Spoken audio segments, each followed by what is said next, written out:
Hello बच्चों, आज हम भारत का वैभवपूर्ण अतीत कक्षा 12वीं का जो पहला लेसन है उसका भाग छठा पढ़ने जा रहे हैं। आज हम धर्मेत्तर साहित्य अर्थात प्राचीन भारत में धर्म के अतिरिक्त अन्य विषयों पर जो साहित्य लिखा गया उसको धर्मेत्तर साहित्य के नाम से जाना जाता है। इसको निम्न भागों में बांटा गया है: ऐतिहासिक ग्रंथ, विशुद्ध साहित्यिक ग्रंथ, तीसरा क्षेत्रीय साहित्य और चौथा है विदेशी विवरण। विदेशी विवरण को भी निम्न भागों में बांटा गया है: अ यूनानी साहित्य, ब चीनी साहित्य और स तिब्बती साहित्य।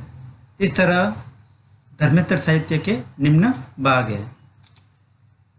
अब पहला देखते हैं ऐतिहासिक साहित्य या ऐतिहासिक ग्रंथ। इसमें अ जो है कल्हण की राजतरंगिणी। कल्हण ने राजतरंगिणी ग्रंथ की रचना की 1150 में। यह प्राचीन समय में से 12वीं शताब्दी तक कश्मीर के इतिहास को बताता है, यानी कि कश्मीर के इतिहास का वर्णन कल्हण द्वारा लिखी गई राजतरंगिणी में मिलता है। वह विष्णुगुप्त, चाणक्य या कौटिल्य द्वारा लिखित अर्थशास्त्र नामक पुस्तक है। इस पुस्तक में तात्कालिक राज प्रबंध, अर्थव्यवस्था, सामाजिक व धार्मिक जीवन की विस्तृत जानकारी मिलती है। चंद्रगुप्त मौर्य के प्रशासन संबंधी जानकारी इसमें मिलती है। तो यह है विष्णुगुप्त या चाणक्य या कौटिल्य का अर्थशास्त्र। स जो है जीवन चरित्र संबंधी ग्रंथ, जो कि निम्न प्रकार है: एक तरफ लेखक के नाम और एक तरफ ग्रंथों के नाम दे रखे। बाणभट्ट ने हर्ष चरित्र की रचना की। हर्ष जो कि वर्धन वंश का जो शासक था, हर्ष, उसके बारे में हर्ष चरित्र बाणभट्ट ने लिखा। वाकपति गौड़बहु।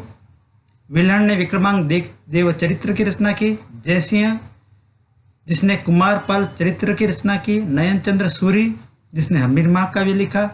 पद्मगुप्त ने नवशशांक चरित्र लिखा और बल्लाल सेन भोज चरित्र और जयरक ने पृथ्वीराज विजय नामक ग्रंथों की रचना की। अब है विशुद्ध साहित्यिक ग्रंथ। इसमें पाणिनि ने अष्टाध्यायी की रचना की। पतंजलि ने महाभाष्य गार्गी संहिता की रचना की। कालिदास ने मालविका अग्निमित्र की रचना की। विशाखादत्त ने मुद्रा राक्षस की रचना की। शूद्रक ने मृच्छकटिकम की रचना की। मेघातिथि ने मिताक्षरा की रचना की।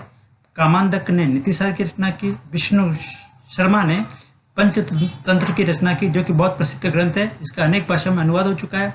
गुणार्य ने कथा मंजरी की रचना की। क्षेमेंद्र ने व्रत कथा मंजरी। सोमदेव ने कथा सरित सागर और अमर सिंह ने अमरकोश नामक ग्रंथों की रचना की। तो ये हुए विशुद्ध साहित्यिक ग्रंथ। अब तीसरा है क्षेत्रीय साहित्य। क्षेत्रीय भाषा के ग्रंथों को क्षेत्रीय साहित्य में सम्मिलित किया गया है। उसमें अ जो है तमिल साहित्य, जिसको संगम साहित्य के नाम से भी जाना जाता है। इस संगम साहित्य में चोल राजाओं के बारे में और पल्लवों के बारे में जानकारी दी गई है। इनके प्रणेता अगस्त्य ऋषि थे। ब जो है तेलुगु ग्रंथ दुर्जटी द्वारा लिखित कृष्णदेवराय विजयम, जो कि दुर्जटी ने लिखा। उसमें विजयनगर के प्रसिद्ध सम्राट कृष्णदेवराय के बारे में जानकारी मिलती है। स जो है राजस्थानी साहित्य। राजस्थान साहित्य राजस्थानी भाषा के विभिन्न ग्रंथ, जो कि निम्न प्रकार से हैं।